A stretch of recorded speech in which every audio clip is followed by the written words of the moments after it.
Hello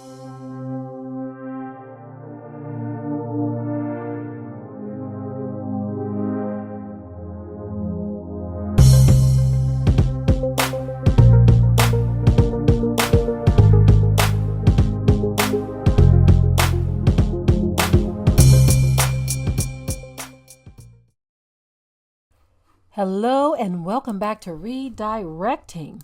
Well, guys, I have a very sad story that I'm going to be sharing with you. Since I first saw the story, a lot of information has come out about the situation, which sheds a lot more light on things. But it's also a very sad twist of, some people call it karma, some call it judgment, some call it just very strange. Because in the case of Jonathan Price, this young man lost his life at the hands of a police officer.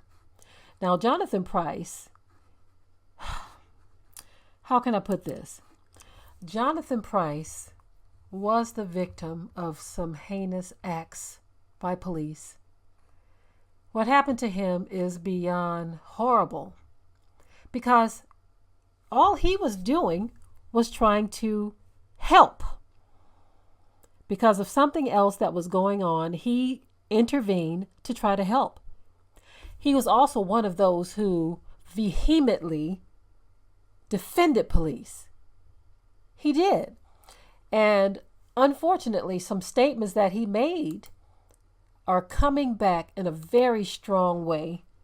So I'm going to read a statement that was posted on June 15th by Jonathan Price. Now, he's a black man, and he has a very strong like for white people, okay?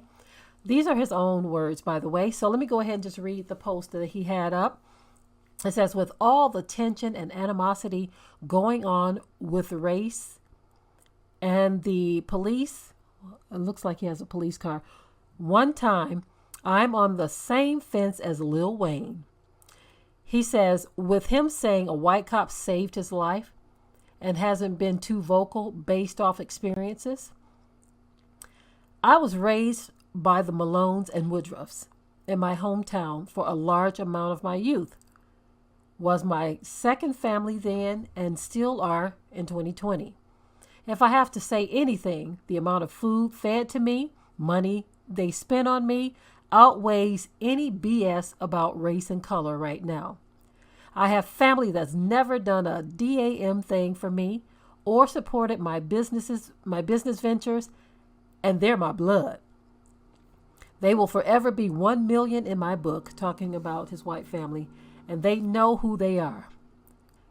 He says, they're to blame for my countryside and addiction to white women, not complaining one bit.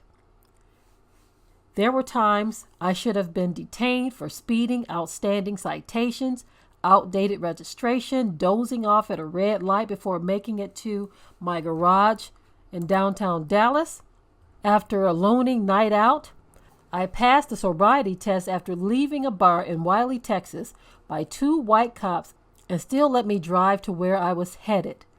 And by the way, they consider Wiley, Texas to be very racist. I've never got that kind of energy from the popo. Not saying black lives don't matter, but don't forget about your own or your experiences through growth, waking up. And so this man is praising white cops, white people, and he basically puts his own people down, thinking that we put too much focus on race and things of that nature. But something very sad and tragic happened here. This young man lost his life. He lost his life at the hands of the very people that he stuck up for. This is very tragic indeed. And because of how he was treated by white people, he said it's because of that treatment that he has an addiction to white women. So basically, he kind of blended into the white world, even praising officers and talking about his experiences being good experiences, while at the same time kind of making light of what happens to black people at the hands of white officers. And so it is very strange to report that someone who vehemently supported officers, white police officers, lost his life at the hands of a white police officer while he was trying to help.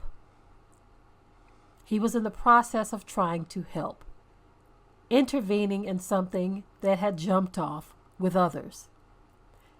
This is what is being reported so far, that he was just trying to help.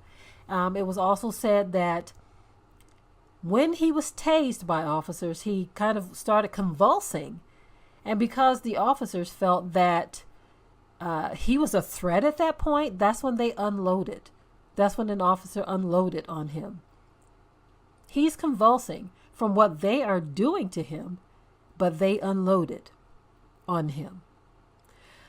Right now, I feel like the hand of the Most High is definitely in action, and we've all got to be very, very careful, very, very prayerful. And we've got to understand the Most High's judgments and his words and his commandments. We've got to understand these things, because if we understand these things, we can then make more sense of why certain things are happening.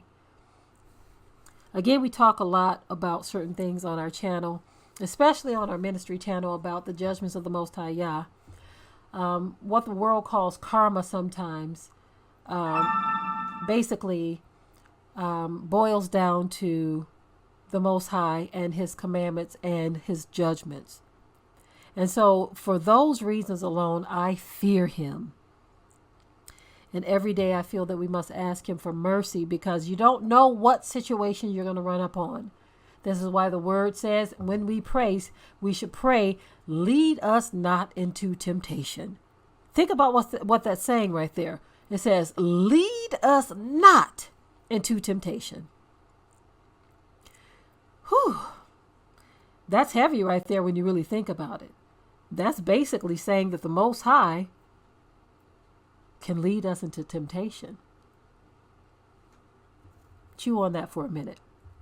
Ponder on that for a moment. Lead us not into temptation. We got to be careful with our words as well. This man, not knowing the laws of Yah, said that he has an addiction to not black women. He has an addiction to white women. In other words, he probably rejects his own. As we see this happening so much in the so-called black community, where black men and black women are rejecting their own in favor of others. It is what it is, family. The truth will always be, whether we accept it or like it or not. I'm done with this very sad story. Of course, you all know that I can say so much more on this, but I've been down this road before talking about things very similar. So there's no need to ponder too much on this, okay? If you haven't already, please subscribe to the channel, share and like this video. And with that, I am out. Be sure to ring the bell to be notified of new uploads on this channel, and also comment, share, like, and subscribe.